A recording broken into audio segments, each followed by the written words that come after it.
Mr. Johnson, for agreeing to this interview. And before we start, would you like to tell any of the audience anything about yourself? Well, first of all, thank you for doing this, and I'm appreciative that you have assembled this great group of folks to listen to what we're going to talk about, and just a lot of compliment to you for having the civic engagement, the civic commitment. So it means a lot. And of course, many of the folks in this audience know me. I see a lot of people from the Republican Party here, and the bottom line is we got to stop the stupid in Washington, and that's what my whole campaign's about, and that's what the message I want to carry. And we're having a lot of fun. We're out with 3 wrapped vehicles, driving through all of Middle and Southwest Georgia. We were on the road up until about 4 o'clock yesterday. We're back on the road today. We're actually encountering 500 people a day with our message. We've actually stopped and helped some people clear limbs and be able to get out of their driveway today. And then as a congressman, I will assure you that this hurricane is something that I will pay attention to from the standpoint of what I can do to make it better. So that really is the segue to hopefully answering some great questions that you got. Is as a United States Congressman, you can make things happen. You can cause and bring the power of the United States government to Macon, Georgia, Albany, Georgia, down to Montezuma, down to Marshallville, and we can make the world better in our little part of the world. So I'm all yours. I'm appreciative for doing this. I look forward to seeing how it goes. Thank you. And before we get into some other questions, would you mind giving us some background about your career in the past?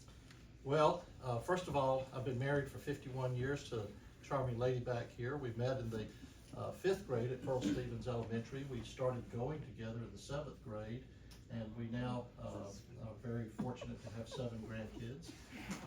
And so my life is very much a function of having spent many, many years with her. I grew up in Macon, actually on Habersham Avenue. 3444 Habersham Avenue is where I grew up. We're the same street that this gentleman lives on.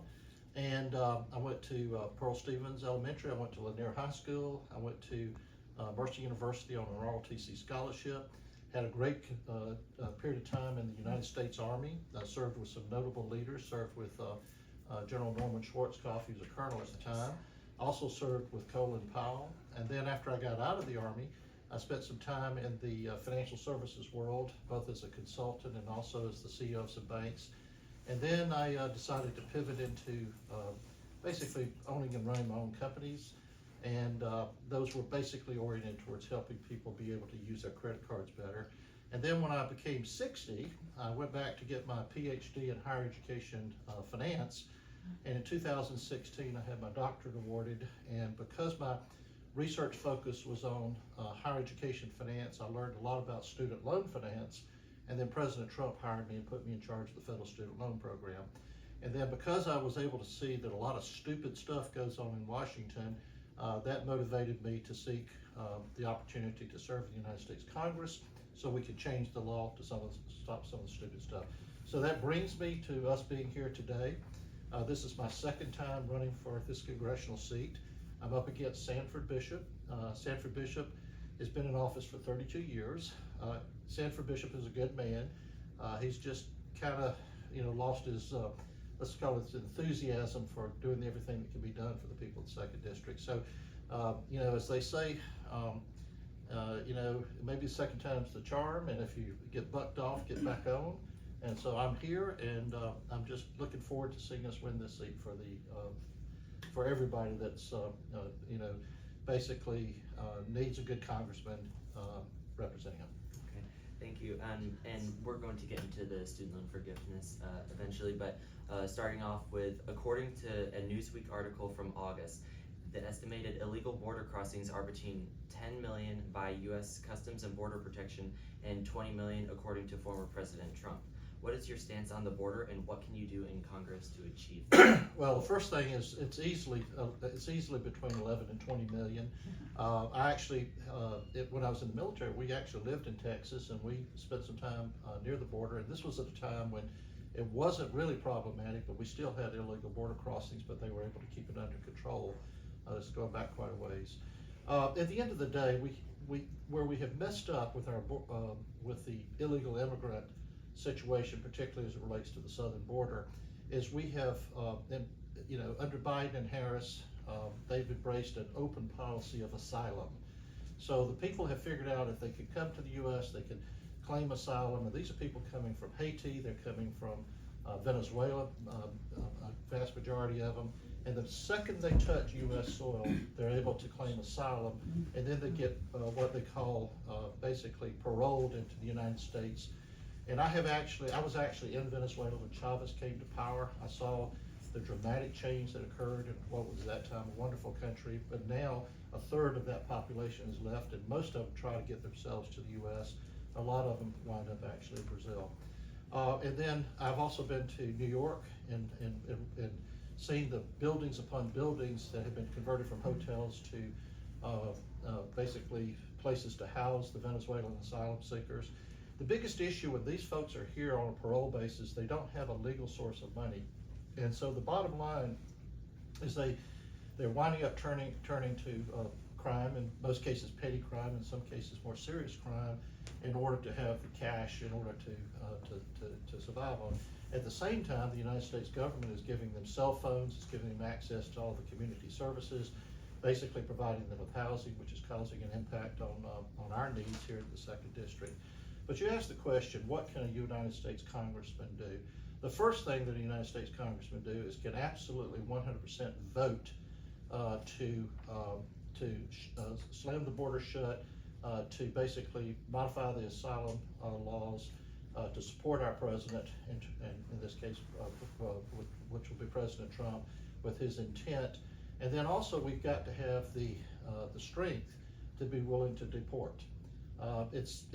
People say, well, Wayne, that's not humanitarian. My opponent, Sanford Bishop, has actually thrown the welcome mat open and says that he thinks illegal immigrants coming here should be welcomed as a humanitarian stance.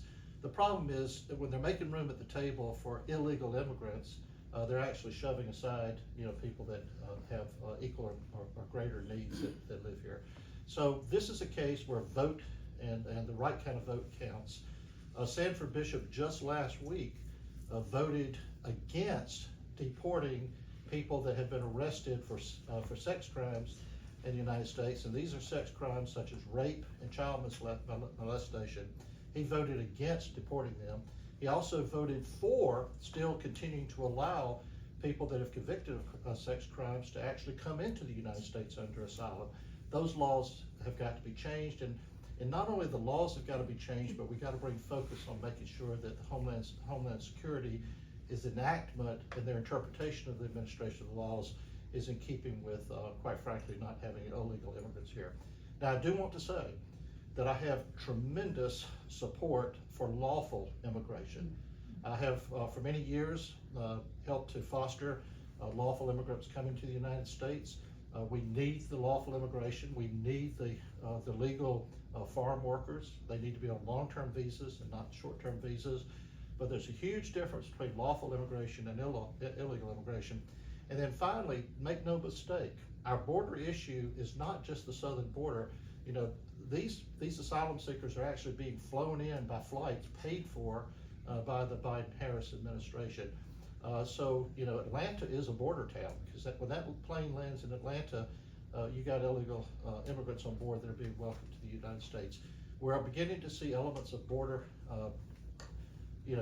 town type situations here throughout Southwest Georgia.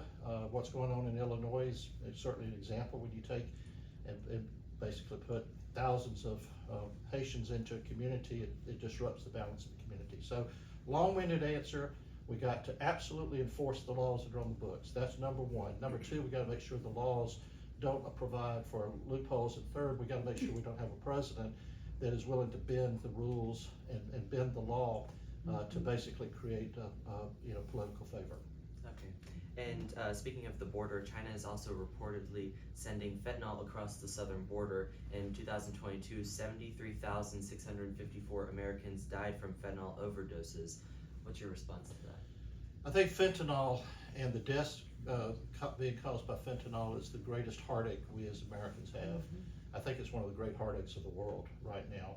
And it's all being driven by profit motives. Profit motives out of the cartels and the gangs out of Mexico, The Chinese are the suppliers to the ingredients, but quite frankly, it's a very subtle war that they're waging against the United States. Every American that dies because of the fentanyl poisoning that they are part of just weakens our nation and our resolve against China. I think, quite frankly, if I was President of the United States and as a member of Congress, I would absolutely put the right kinds of military assets in place to take out the cartels. And I would make certain that the government of Mexico is 100% supportive. Make no mistake about it, if we solve the problem in Mexico, they're just going to move their base of operations either to Guatemala, Honduras, or Colombia. Those drugs will still come into the nation, but when we call it fentanyl overdose, it's a terrible misnomer.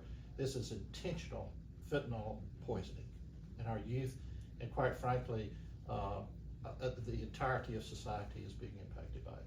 And one of your points in your last answer was that the Biden-Harris campaign is flying illegal immigrants overseas, possibly into the country.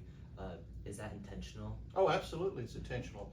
So what happens, Venezuela is designated as basically a place that you have the right to escape from asylum. Haiti is another one of those countries. You got some Western African and Eastern African countries. And so the bottom line is they've actually worked deals with different non-government organizations and others to basically say, just understand these people are going to get to the border. There's no sense forcing them to have to go through the Darien Gap, which is the transit path between Colombia to Panama back up into the United States.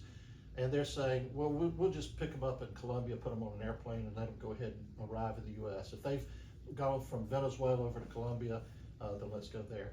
One of the things that's very unique about me is I have worked around the world. I have worked in Colombia, I have worked in Argentina, worked in Brazil. I was in Argentina when Argentina defaulted on its national debt. I was when Venezuela, like I said, when Chavez came to power. I was recently in the Northern Triangle, which is Honduras, Guatemala, and El Salvador. And I was trying to work on I was working on a program to try and keep people employed there so they wouldn't have to migrate to the U.S. This is a part of basically national security and diplomacy that I very well understand.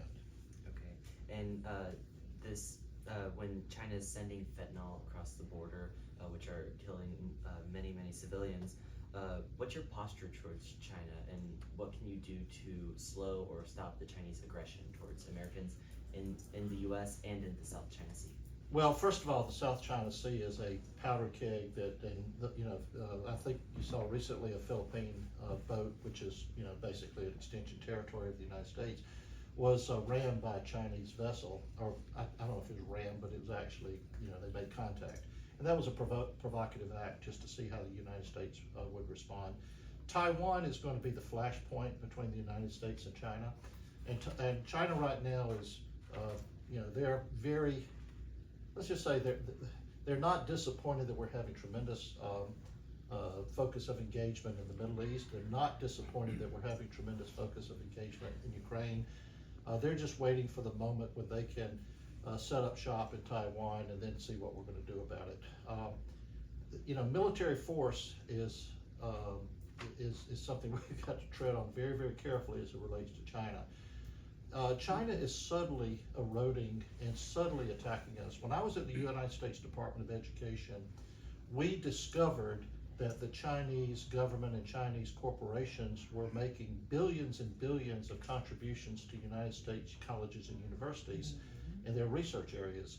And the colleges and universities were not reporting that to us. And that was an unlawful act to make those contributions. It's also an unlawful act to accept that money, and certainly not to report it.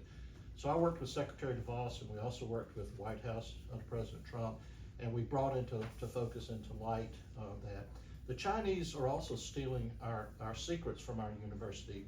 We as a government put billions of dollars into our university research, and the Chinese, by having exchange students and visiting professors and actually people that are Chinese nationals that have been basically legalized in the United States, They're actually in these research labs, and they're actually exporting the secrets.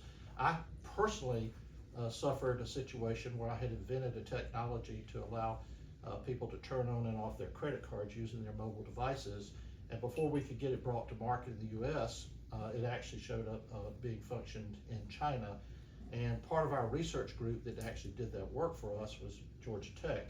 And we were able to trace back that our technology secrets have been stolen by a Chinese national in the lab at Georgia Tech, and then actually manifested in China.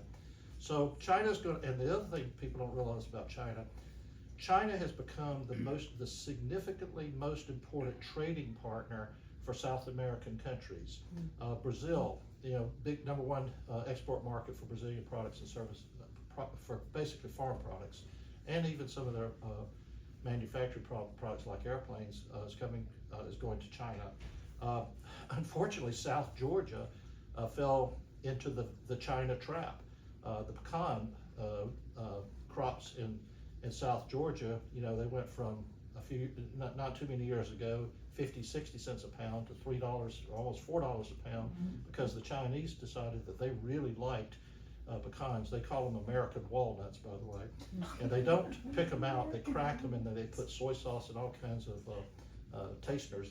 flavorings on them. But not only are they just, basically buying the preponderance of our pecan crop, they also have taken our pecan tree stock and actually set up growing operations in their own country. So something as simple as pecans in South Georgia are being affected by the Chinese. So the Chinese is an incredible economic and economic threat to the United States. It's also we're basically competing for which one of us is the true world power. Right now, the United States has it, but we got to be ever watchful for it. And President Trump has said in multiple speeches that he likes the idea of putting tariffs on China 100, 200%. Do you agree with that policy, and how will that affect China? I'm not a good enough economist to understand what tariffs do or don't do. At the end of the day, what a high tariff will do is it'll either cause the product not to come into the United States at all, or it will cause American taxpayers to have to pay more for that same good and service if they choose to buy that Chinese that product that was made in China. So I'm going to have to defer till I can better understand the implications of tariffs. But I do know that not only has President Trump talked about tariffs from China, he's talked about tariffs from Mexico, particularly on automobiles that are being made in Mexico. A lot of the U.S. automobile industry moved production, or actually moved assembly into Mexico. Those cars need to be built in the United States. So I'm 100% on just putting a strong tariff on any automobile imports from Mexico, because quite frankly, we need to build those cars here. But we also, we'll be looking at tariffs coming out of, with regard to South Korea. But at the end of the day, that's an area where I'm going to have to do a little bit more research. But my basic idea is we need American-made. I do everything in my power to buy American. I know you guys do. But we are in an amazing quandary right now. Affordability. We need to afford to live. We need to afford the things in our life. And China has the ability to make those available on a more affordable basis, because quite frankly, they have an enormously low-paid labor market. So at the end of the day, the American public is going to have to decide: are they willing to tighten the belt and live without some stuff in order to basically cut off the flow to China? One of the most astounding things to me that I've learned over the past couple months is that we actually, for the first time ever, have an imbalance of farm good trade with the rest of the world. We're now a net deficit. We're importing more foreign farm goods than we are exporting to foreign countries, which is a very troubling situation. And one of my last questions on China is that Xi Jinping stated that he does want to eventually bring back Taiwan as a part of China. Taiwan does manufacture semiconductors there, which we use in our automobiles, our phones, computers, etc. how would that affect us if China did take Taiwan, and what can you do to slow that? Well, first of all, we've got to, and the process has started, we've got to make sure that anything that is built in Taiwan is built in the United States, and we've just got to cut that situation off. How we ever got to the situation where our most vulnerable components would be built on foreign soil and controlled by foreign government is absolutely beyond me. I believe it harkens all the way back to the Obama era, when that was kind of a method of trying to appease the world, that we would share this. I think we also need to take a very important lesson from what we just saw, where the cell phones and the walkie-talkies were blown up in Lebanon. If we're trusting the manufacturer of anything that's important to us, it doesn't take much of a very high explosive that could be embedded in a chip to blow your hand off. So we have got to be extremely watchful, and not only from a cost of manufacture standpoint, but of a availability of manufacture. We've now got to be looking at anything that is made in a foreign country has the ability to be activated to harm American citizenry. And that could be everything from a stuffed bunny rabbit to a technical device you have. So all of a sudden, the world has changed in terms of how do we look at foreign imported goods. Okay. And moving on to the Israel-Hamas war, do you condemn Hamas's actions on October 7th? We have got to stand 1,000% with Israel.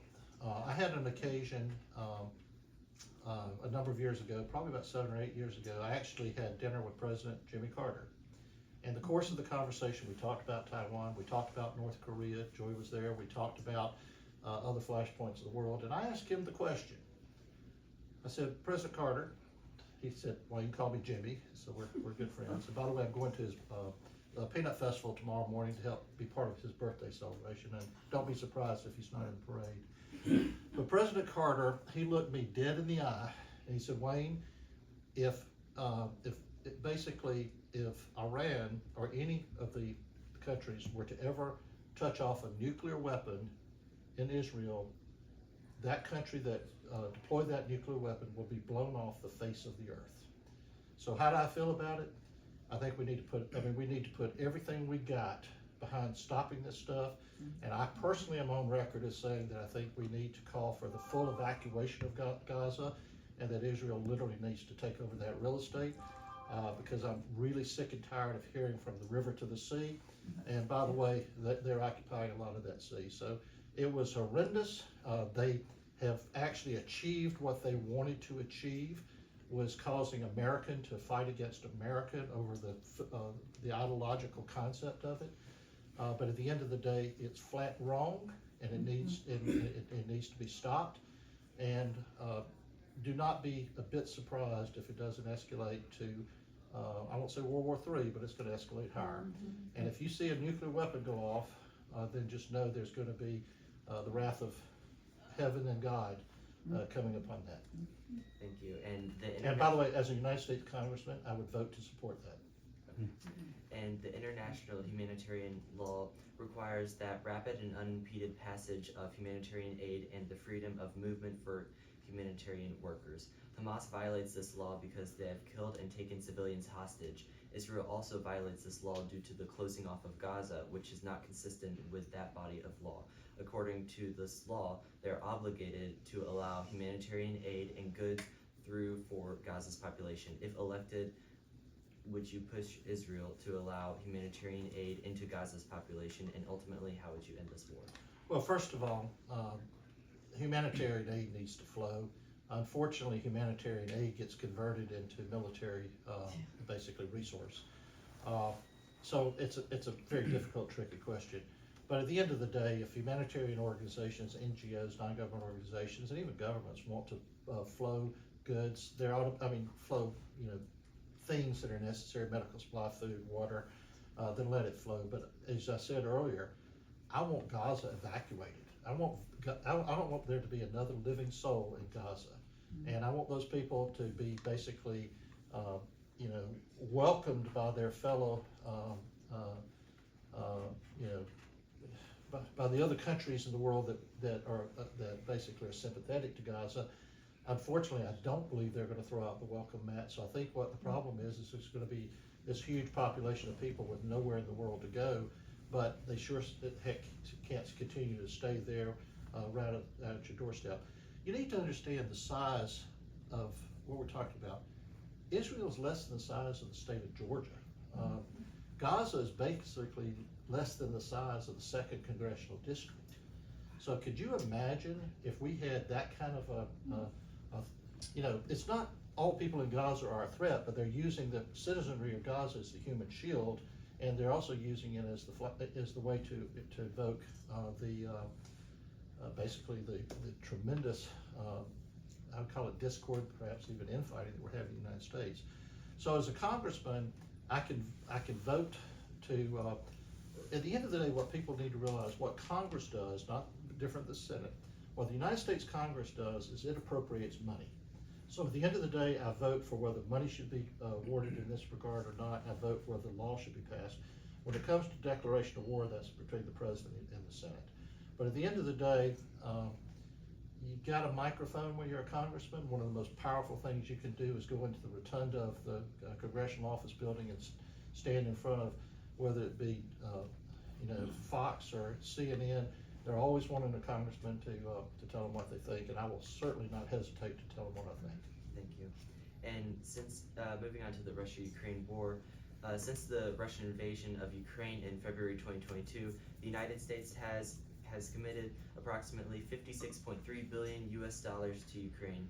In the United States, we have veterans sleeping on the streets, millions of unchecked illegal immigrants pouring into our country, soaring national debt, and record inflation. Speaker of the House Mike Johnson voted on Wednesday, according to Newsweek, for the continuing of the CR bill, which would have extended the current government funding levels for another 6 months. The CR, or continuing resolution, was rejected in a 202 to 220 vote, with 14 Republicans voting against it. Speaker Johnson told reporters after the vote that he was, quote, disappointed, end quote, the measure didn't pass, but that he would look forward in another way. Will you continue to vote for continuing resolutions like Speaker Mike Johnson just led? How will you put an end to this frivolous government spending, and how will you ultimately end the Russia-Ukraine war? Well, there's a lot packed in there. Let's start with the Russia-Ukraine war. I personally happen to just believe that the Ukraine war, as it's currently being fought, is unwinnable. I think that it's simply a money pit, and I think that it's sucking a lot of energy and a lot of political will, and it's also causing the American taxpayer to foot a big bill. And then also I saw Zelensky in the United States a few days ago, and he was speaking at the United Nations. But basically, what he said is he wants to now be very active in terms of striking targets inside Russia. That's literally provoking not only a bear, that's provoking something more significant than a bear. So the net of it is the only way that is going to get resolved is through a sit down, a face-to-face with a mediator, and that mediator in this case I believe will be President Trump. He looks Putin in the eye, looks Zelensky in the eye, and says, let's work this out. You know, at the end of World War II, we actually divided up territory. We were one of the major arbitrators of how territory got divided. This is both an ideological war, it's also a territorial war. What Putin is trying to do, I disagree with. He's trying to reassemble the Soviet Union geographically, which I think is a fool's errand. And I do not believe that Putin, I know Putin needs to not mistake that while we may not have while we may have concerns about continuing to provide military and financial support to Ukraine, that we will not hesitate to fully and completely defend a NATO nation such as Poland. The biggest fear that everybody's believing in right now is if Ukraine folds, then the next target of attack is Poland. There's a big difference. Poland's part of NATO, Ukraine is not. The biggest issue to me, not a biggest issue, but one of the interesting issues is that we're sending hundreds of millions of dollars in tractors to Ukraine so that the Ukrainian people can continue to grow their crops, which basically are, believe it or not, they're going unharvested. What we should be doing, instead of sending them millions of dollars in tractors, we should be giving our farmers in Southwest Georgia millions of dollars in tractors so that they can grow the food and we send the food to Ukraine. That's what I'd really rather see done as it relates to Ukraine. Ukraine is going to continue to be a ward of the United States for a long period of time. I'd rather it be a ward where we're sending them food as opposed to sending them arms, and certainly sending them equipment that could well be used here in Southwest Georgia. We could feed Ukraine from Southwest Georgia. Now, the rest of why don't you repeat some of the other elements of that question, because there were like 6 of them in one thing. So, Speaker of the House Mike Johnson. Okay, Speaker of the House Johnson. Yes.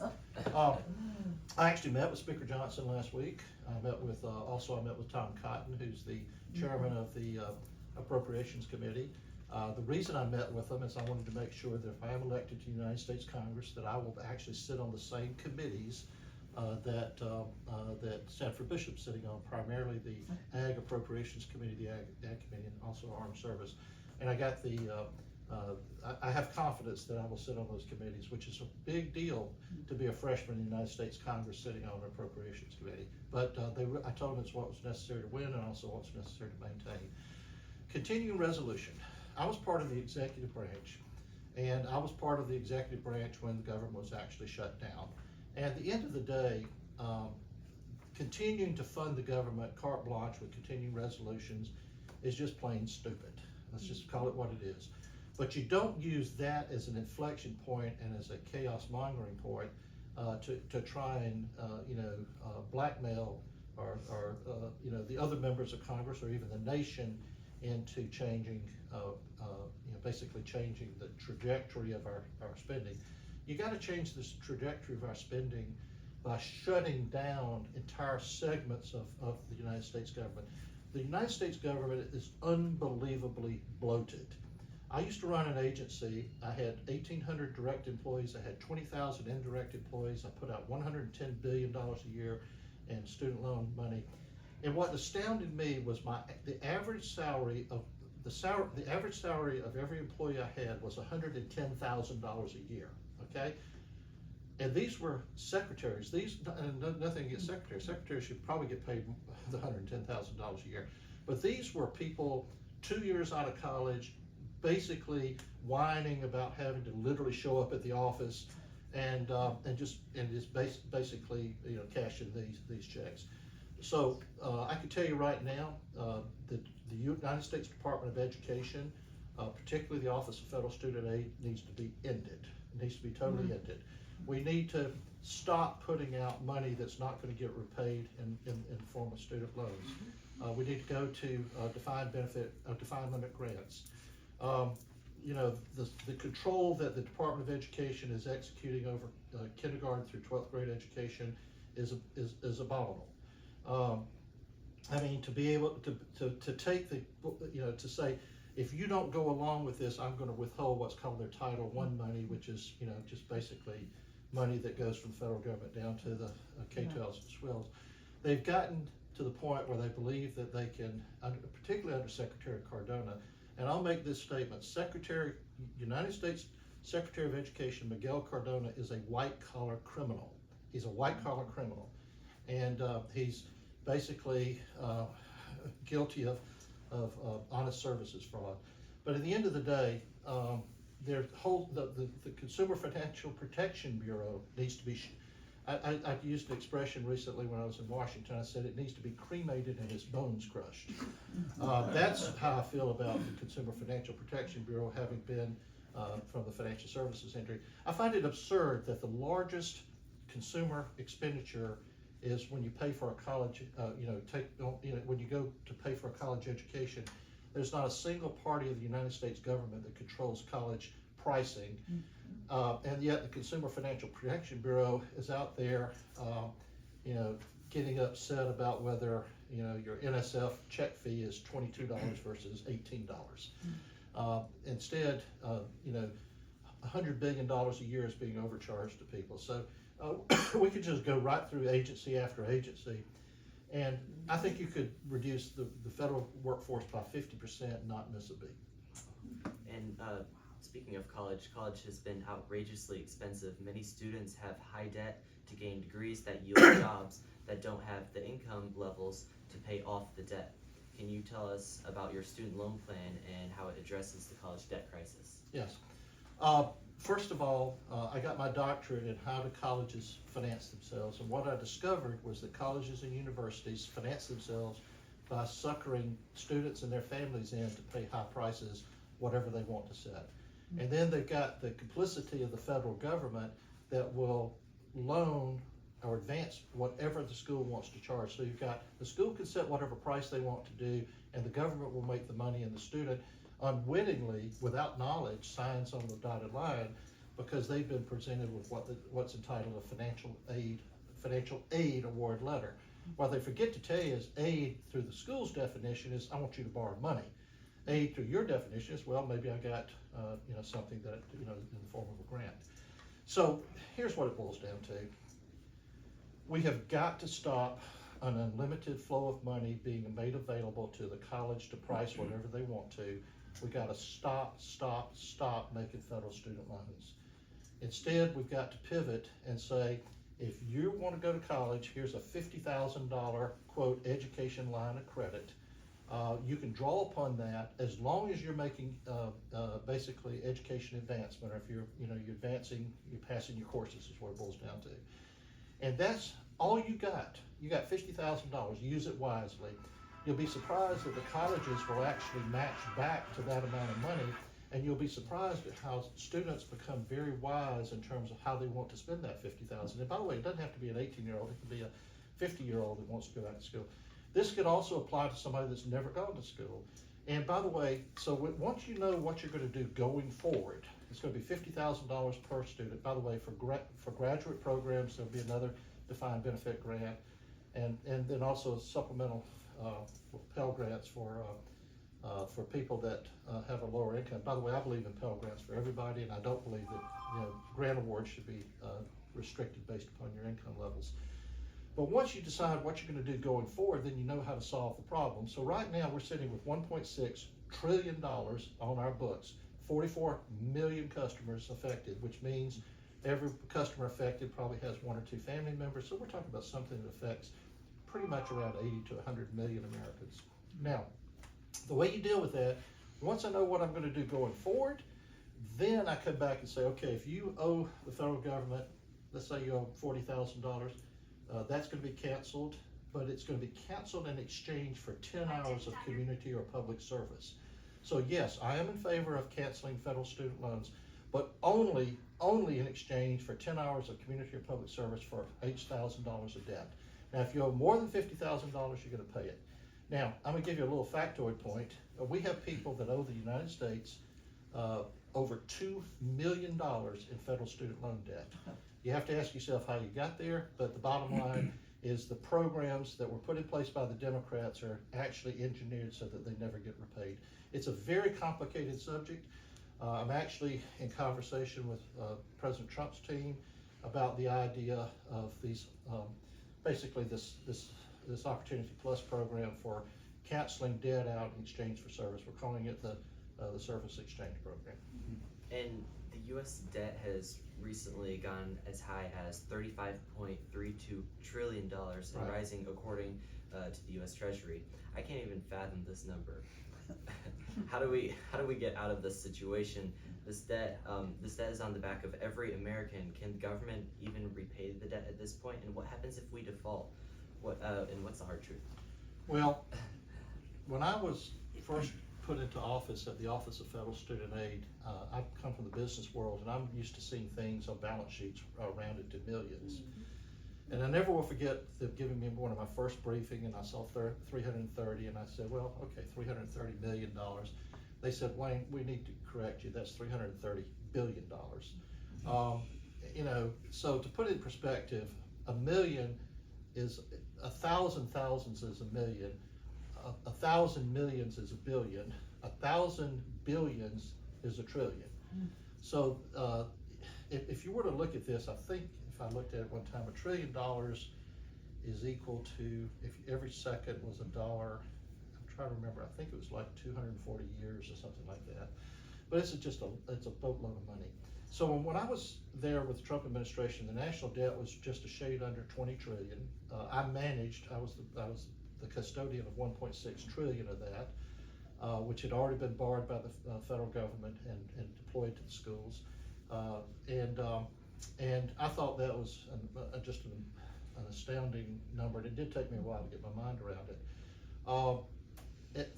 We're at 35 trillion. Now, to put this in perspective, in the 4 years that Biden and Harris have been in office, they have doubled the national debt. So it took us 200 and something years to get to one level, and they doubled that inside of 4 years. Now, when we hit 50 trillion, we're in real trouble in terms of being able to service that debt. At 75 trillion, we're pretty close to being, we're just close to being, let's say, totally unable to service. And at 100 trillion, we're toast. We're toast. I would probably argue that we're probably close to being toast at 60 trillion. Now, I was in Argentina. I was running a bank in Argentina when the government, on a Tuesday, the peso was equal to $1, and you could use dollars and you could use pesos. On Wednesday, the government defaulted on its bonds, and the whole world melted down. And no matter if you had $1 million in the bank or whatever you had, the most that the government would let you take out was $500 in a week. People were selling their family heirlooms in order just to have enough cash to go to the grocery store. There were price controls being put on things in the grocery store, and bottom line is nobody was manufacturing because the price, they couldn't manufacture within the price control limits. We had little old ladies, literally little old ladies, your grandmother. I was on one corner, there was my bank, there was another bank, there's Citibank, another. People just like your grandparents were literally breaking the windows out of the bank, taking the furniture in the middle of the street and setting it on fire. Mm-hmm. We had the pots and pans, and the police were very respectful. They were watching all this, but not interrupting. I saw an armored car, stop in front of one bank, and the people turned over the armored car. I had a lady come into my bank with a knife to her throat, and she said she was going to cut her cut her throat if we didn't give her money out of her account. You cannot imagine the chaos that will occur in the United States of America if we default on our debt. Now, here's another interesting fact. Guess who owns our debt? The U.S. citizens? China. China is the major bondholder for all the debt, majority of the debt of the United States. So let me tell you a little quick story. Peru also defaulted on its debt many years ago, and the president of Peru flew the Peruvian Air Force One to Southern California, and basically it got confiscated because the bondholder said this is an asset of the country, and all the assets of the country are pledged against that. So they confiscated the airplane. Let me tell you how bizarre defaulting on the national debt can really be. If China is a bondholder and we default on the national debt, we have pledged the assets of the United States against that debt, they could foreclose on one of our aircraft carriers under international law. So we're talking about some really heavy duty stuff. Now, an aircraft carrier would probably defend itself if they were going to try and foreclose on it, but from an asset standpoint, it is one of the assets that's backing up the full faith and credit of the United States. And can we repay the debt? Is it possible? Yes, we can, because what you need to look at, there's a ratio that's called the national debt to GDP ratio, and it's an important ratio because let's say that the national debt is 35 trillion and the GDP is 35 trillion. That's basically an indicator that through forms of that's called revenue access, i.e. taxation, we could literally get enough money. The question, there's two important questions. Can we pay enough to service the debt? And the answer is we could pay on that interest for a long period of time, probably up to about, I'd say up to about 60 or 70 trillion. The question is, can we ever repay the principal of that debt? And the answer is yes. But we've got to raise GDP productivity, and we got to stop doing deficit spending. The biggest fear I have with the Democrats when they come into office, if they come into office again, is they will continue this freewheeling spending, which is basically putting so much cash in the system, and that cash is coming from borrowings, that it will continue to raise prices, and quite frankly, they're just going to keep that the Ferris wheel running around to quite frankly buy votes. Chavez did the same identical thing when he came to power in Venezuela. He literally promised everybody a chicken if they would vote for him, and they did, and then he basically sold off the chicken farm and took over the oil companies. So can we do it? Yeah, but it's going to take a lot of hard-nosed actions by the leader of our country, and in this case President Trump, and members like me in the Congress to actually do it. Sanford Bishop, he doesn't care. He won't ever do it. Are they raising the debt on purpose by chance? No, they're not raising the debt on purpose. They're putting out money on purpose. It just so happens that in order to put money out, they got to raise the debt because they can only do it by borrowing, because there's not enough money coming in through taxation. And Heritage.org states that the inflation rate is at a 40-year high as of last week, coming in at 9.1%. The cost of everyday staples also increased. Prices of eggs went up 33.1%. Meat went up 8.2%. Gas went up 59.9%. Used cars are up at 7.1%, and air travel at 34.1%. This is in addition to supply shortages. And do we really know the true unemployment numbers and job creation numbers, since the government can manipulate those numbers? What is your view on this, and how do you plan to turn this around? Well, first of all, we don't know what the unemployment rate is, because when you basically give people enough money to live or survive on, they don't seek a job. And the way the unemployment is defined is people that are actively seeking jobs is how you run the percentage. So right now you're suppressing that number because people don't feel like, they don't want to go get a job because they got enough money coming in from another source. All those stats are incredibly powerful, but the ones that are just equally as powerful is car insurance. Do you realize how expensive it is to get your car insured in Georgia? It is out of sight. I did some checking, because one of my programs, by the way, I have announced is an Everybody Drives program. And basically I figured out how to put everybody into a brand new car for less than $200 a month, okay? And we do that through a direct loan program. Why is that important? Because if you can drive, you can go to work. If you can drive, you can go to the grocery store. If you can drive, you can go to your doctor's office. If you can't drive, you're just in terrible condition. And we've got entire counties in this district that do not have a grocery store, do not have medical capabilities. So driving is important.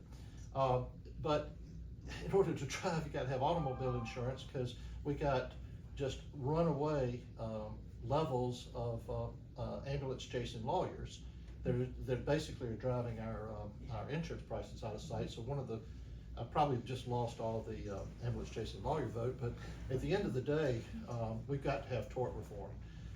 Healthcare cost, out of sight, unbelievable. I used to own 200 medical offices, and what astounded me is quite frankly what we had to charge in order to cover our costs, but how little reimbursement we got from insurance. Biden and Harris are basically out there celebrating that they got insulin prices under control. Why they have not caused the whole formulary of Medicare to basically be reset on a competitive bid basis, and then that becomes the reference price for all other forms of medicine is beyond my comprehension.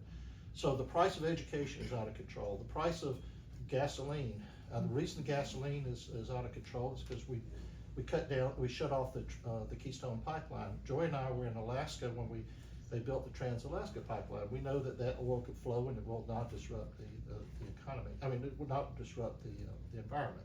We saw it firsthand. The other thing when we talk about prices is the price of electricity. Electricity is unbelievably high. And how are they justifying that? Well, we got to go green, so green is nuclear, and green is this, and green costs more, so your electricity price is going to go up. It's killing the farmers because they need the electricity to drive the wells.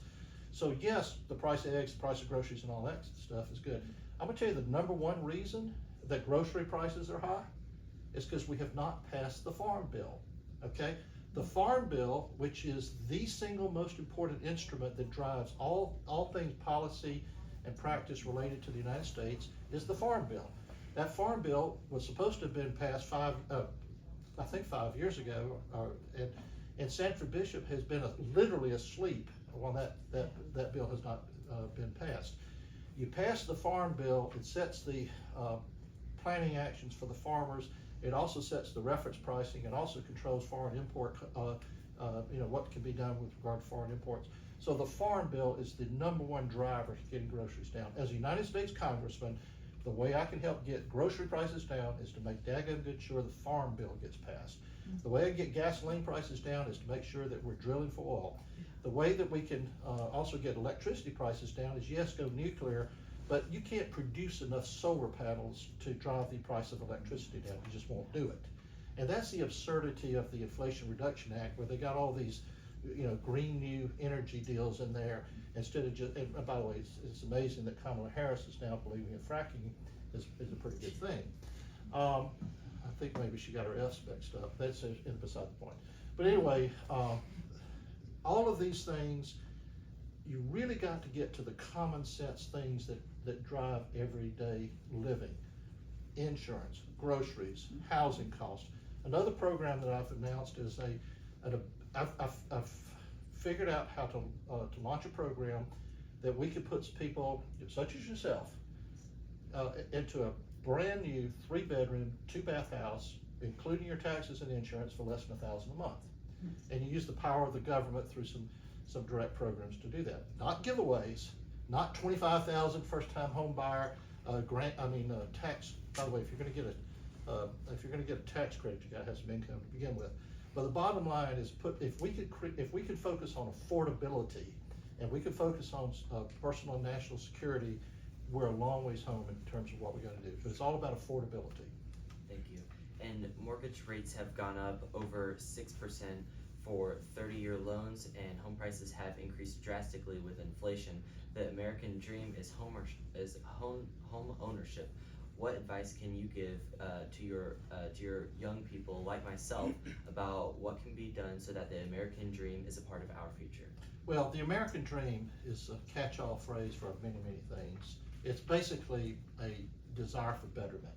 It's a desire for betterment of yourself, your family, your offspring, and that's at the end of the day what really falls into the American dream. And different people have different concepts of what the American dream is. We start with Maslow's hierarchy of needs. The first thing you need is food. The next thing you need is housing. Then you need safety, you need security, you need health, and you also, so let's start with those. 30-year mortgage. Let's talk about why house prices are going up. One of the main drivers to house prices going up is we have major corporations that are buying up entire subdivisions. We have corporations that own 200 and 300,000 homes. And in Macon alone, we've got well over 1,000 homes that are owned by major corporations that have turned what would used to be a commercial transaction between one party and another to rent or lease a house into a corporate dictated economic exchange. They will price to whatever they can get away with, period, into conversation. And they also don't put pride of ownership into those communities. Now, what happens is because they could pay more money, because they're into a long-term hold equity appreciation model, they will go into a neighborhood. This house may normally have sold at economic arm's length for, let's just say, $175,000. They'll come in and pay $210,000 because they're looking at the cash flow dynamics, not the value of the real estate. So once I pay $210,000 for that house, the next house next door is now worth $210,000, and once I pay $250 for that house on the next door. So that's what keeps driving it up. These guys are not constrained by 30-year mortgages, okay? That's what you have to understand. They have long-term capital. They're constrained by what's going to be my return on asset versus what's my monthly payment. You and I are constrained by how much can we afford each month. Now, the way you can affect affordability is you can change the amortization period from 30 years to 50 years. Why is it at 30? Just because somebody picked it out of the air and said, that's what we're gonna do. A lot of mortgages are 10 years, 15. In Canada, they have now started to go to 99-year mortgages. Now, when you run the economic model on that, a 99-year mortgage amortizes at a much lower rate than does a 30-year mortgage. But having said that, somebody says, well, I don't want to pay for my home for 99 years. Well, you really don't want to pay for your home for 30 years. But the truth of the matter is, you can set that mortgage so that you've got affordability, but you can advance pay against principal and start driving that down. So there's some economic levers that can be pulled. The other thing that keeps you out of most people out of a new home is the down payment. So why is the down payment generally 20 or 25%, in some cases 30%? The answer is because the capital markets, the people that actually buy these mortgages, they want to, quote, see that the party has skin in the game. And so that's part of the barrier to determining whether or not you have a credit commitment to the exercise. So there's a lot of stuff that goes into how can I make your house more affordable. But the American dream, make no mistake about it, in the U.S. and particularly the 2nd Congressional District, if you want to pursue the American dream, you got to drive to it. If you want to pursue the American dream, you got to have wheels. So let's solve having wheels, then let's solve having housing, and then let's make sure we're also addressing education. Last thing on the education point, I believe in college. I went to college, but I really got my education by working full-time at a bank while I was going to college. I was in essence an apprentice. I got paid to be an apprentice to learn my job. So one of the programs I will launch is paid apprenticeships. And my slogan is, it's better to get paid to learn than it is to pay to learn. And so basically that's what I've got focused on. Thank you. And by the way, these are great questions, and hopefully somebody's recording this. Yes. This is a question from my friend's dad. Federal regulations. Who's your friend's dad? Marshall. Okay. Okay. Your friend's dad. Who's your friend? Yeah. Marshall. Yeah. Federal regulations are extensive and are estimated to cost $3.3 trillion per year in compliance. This translates to an average embedded cost of 26% for every good and service consumed in the U.S. Do you think deregulation is an important step the federal government should take to help combat inflation? Anytime red tape, government regulation, whatever you want to call it, is there because bureaucrats like to perpetuate their life. I saw firsthand, and I see it even today, that something that was in law has to get interpreted by the executive branch, and the people there, that are ingrained bureaucrats, many of which are good, but many of which would love to see another layer of requirements and another layer of strings attached to something so that they can actually have another level of authority and power, and quite frankly continue to perpetuate their existence.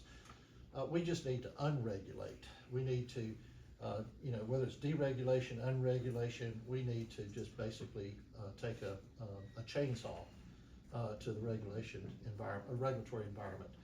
I look at the EPA as being an enormous impediment to farmers in Southwest Georgia. For example, there's a regulation that says if you have a well that was put in X number of years ago, and now you want to have that permit for that well basically moved, regulations won't allow you to move the well because they put a moratorium on new wells. If you've got a well that was basically out of compliance because it was put in a long time ago, and now you got somebody come in and say this well's out of compliance, there's regulations that prevent you from bringing that well into compliance. By the way, farmers need wells. They need water in order to grow stuff. So I could just go one thing right after another. You see this community that we're in here. We were basically ready to build another 50 units, and under Trump, we got the permits and everything was done. But because there was a ditch, literally a dry branch ditch, we were made to pay $400,000 in wetlands mitigation credits against that ditch. And so I could personally point to just regulation after regulation after regulation. You know, don't even get me talking about my time in the banking industry. And one of the saddest ones I ever saw, I fixed it though, was when I was at the Department of Ed. There's a law that says if a disabled American veteran has student loans, that student loan is subject to debt cancellation.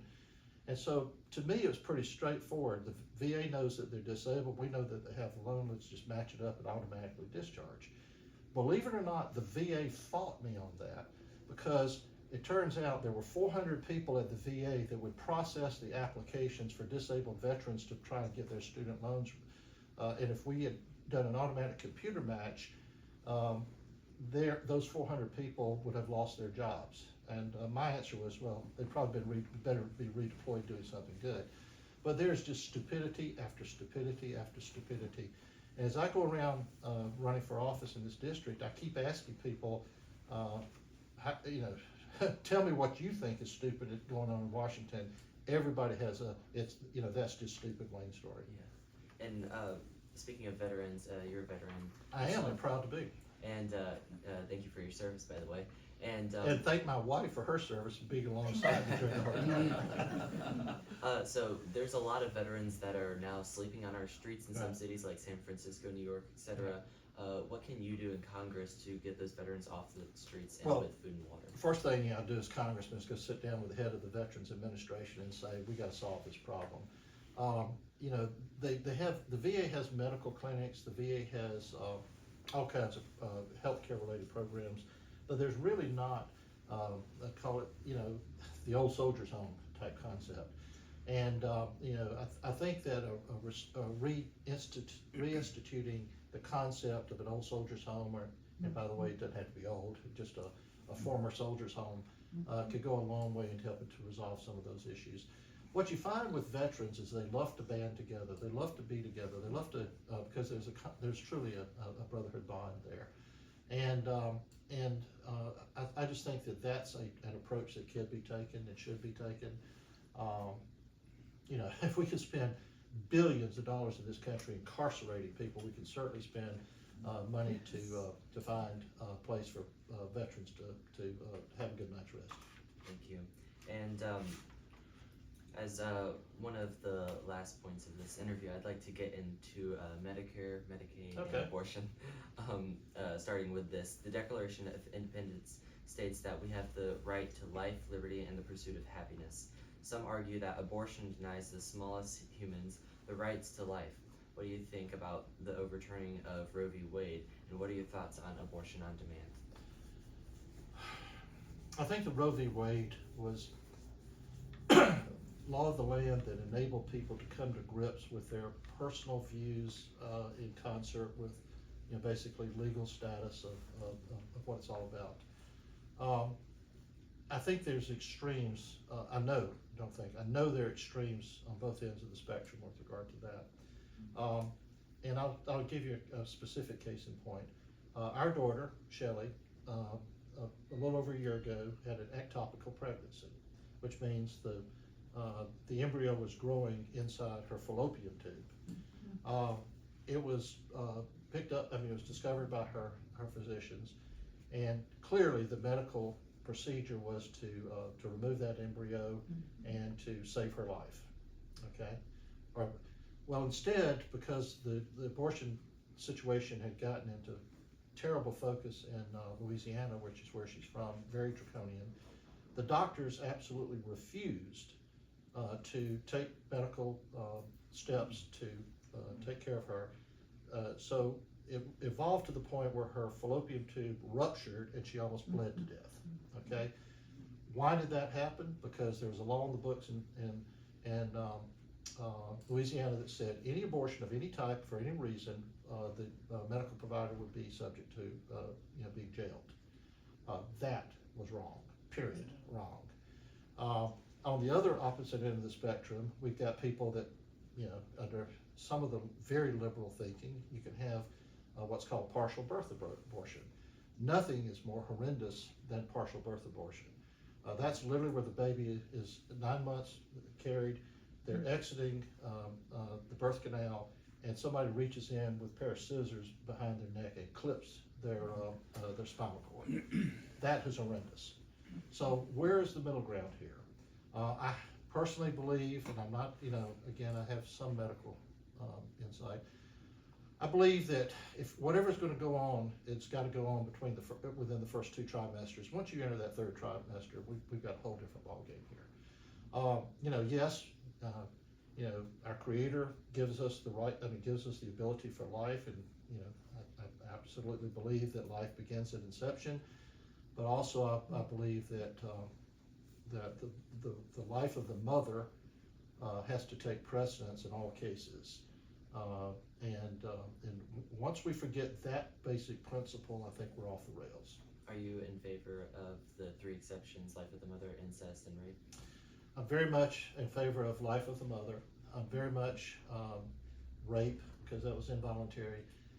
Incest, I'm against it, but that can run up and down the spectrum in terms of just what went on, how it went on. But no question about life of mother.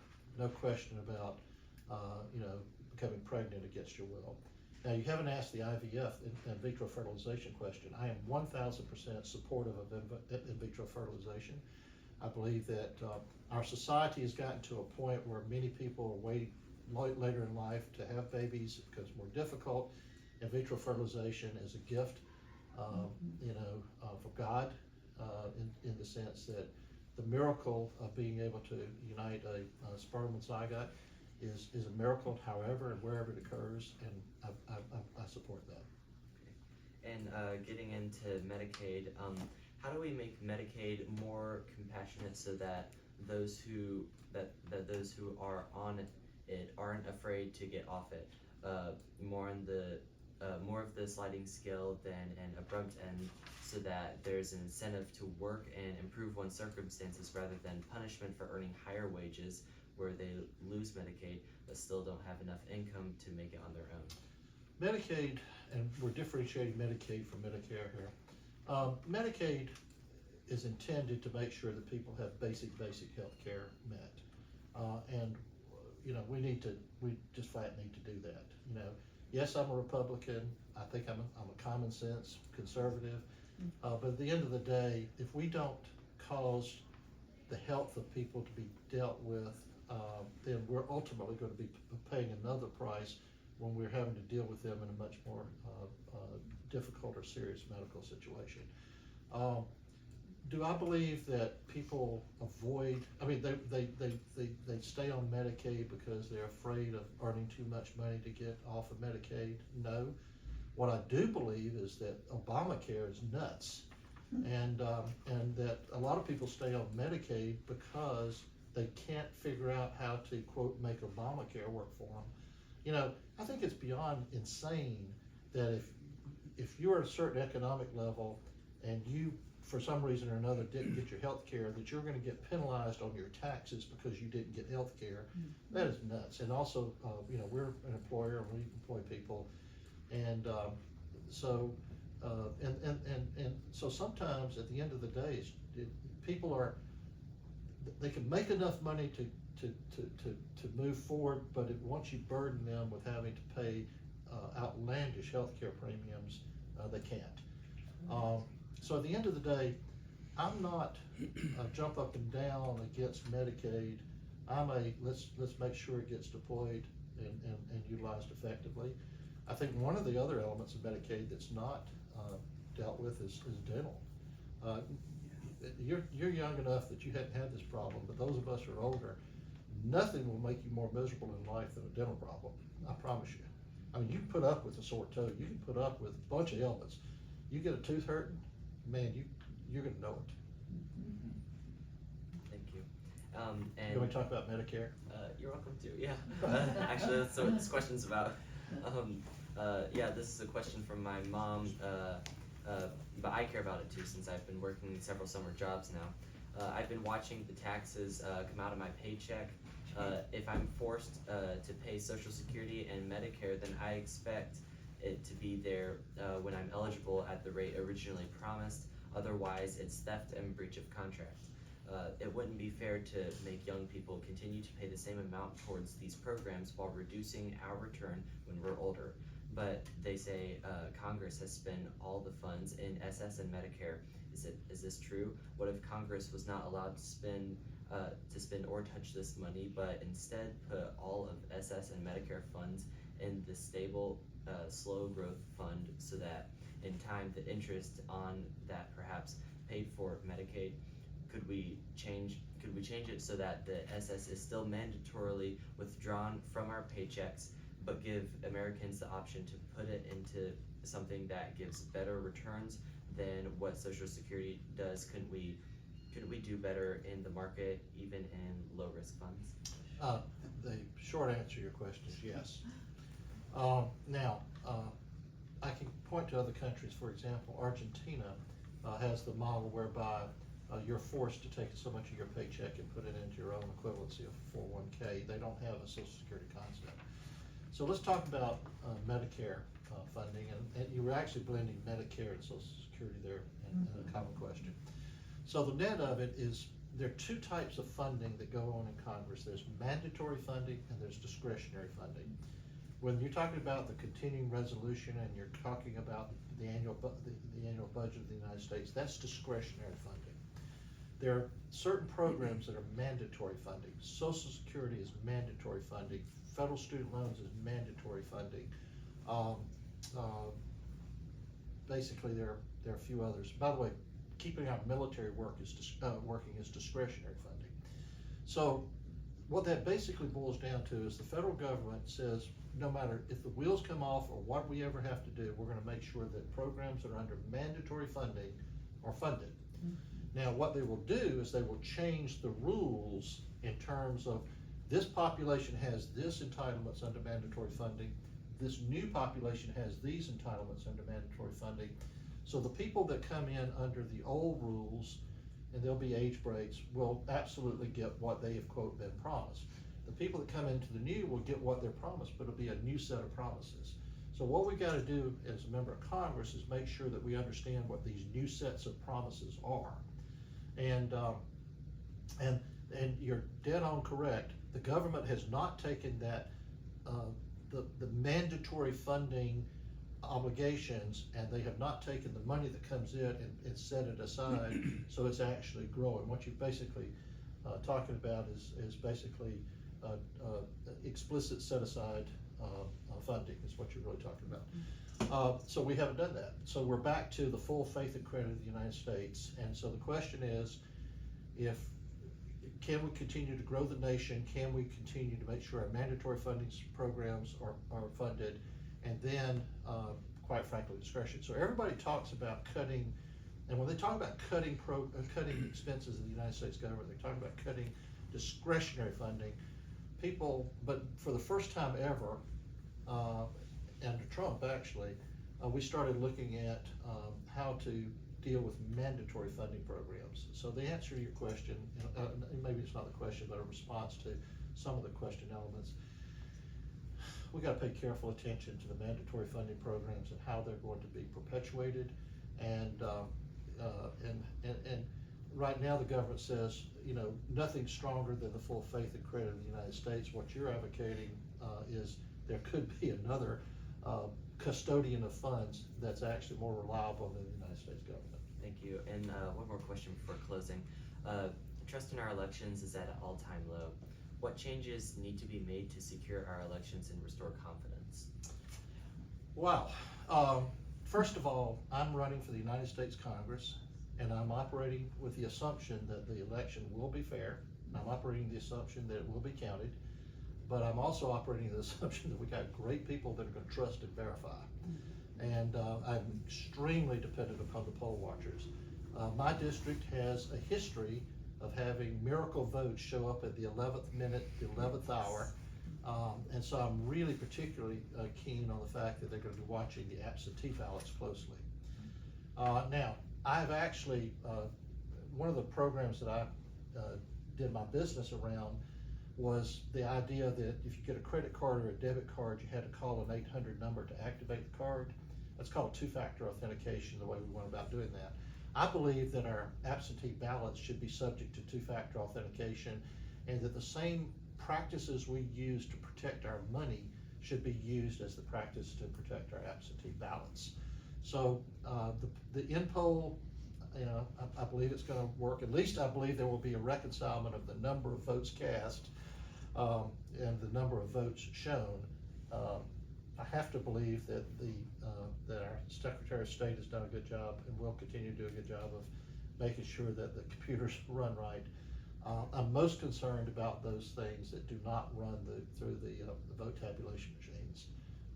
And with that being said, I sincerely hope people will vote for me. I do ask for your family's vote, and don't, I can keep rolling all day long. You've got other questions. Well, do you have any closing statement that you'd like to say? I think the biggest closing statement I've got to make is this is a time for all Republicans to actually join forces and come together. In order for me to win this election, it's going to basically boil down to 25,000 people that have historically voted Democrat to vote Republican. That's going to be out of about 280,000 votes that will be cast for this congressional seat. Surprisingly, about 7,000 of those 25,000 that I need that have historically voted Democrat to vote Republican are people that consider themselves to be Republicans. But they voted for Sanford Bishop for many years because he's good old Sanford. They voted for Sanford Bishop because, they weren't feeling pain. They voted for Sanford Bishop because, why not? I believe, and to my core, am hoping that I'm giving people a reason to change their mind. And when I go up to people and I'm at the district, and I'm really focused on certain economic aspects of our district, mainly heavily focused in Macon, Albany, and Columbus. I walk up and I present my card, and I say, I'm Wayne Johnson, I'm running for the United States Congress, I'm up against Sanford Bishop. And they almost immediately say, well, change would be good. He's been there too long. And then they ask me, what might I be doing for them? Interestingly enough, I go into some very upscale areas over in Columbus, and I get a little bit different reaction. For people that, very much you would believe are Republican focused, well, Sanford's been good to Columbus. He's been good to, our particular business. So it's surprising to me that the most logical people to vote for me are some that I'm actually having to convince the most that it's worthy of trusting me with their vote. So my appeal to people is trust me with your vote, and think about your vote in terms of what you want and expect for the next 2 years. Don't reward somebody just because they've been there for 32 years. Think about how is your life going to be better for the next 2 years. And what I say is, give me a shot, and I promise you I will do everything I can. And if after 2 years you don't like what I've done, then you'll have a chance to change it out. But give me a chance to show you what I can do. Thank you. Thank you so much. Thank you. Appreciate you.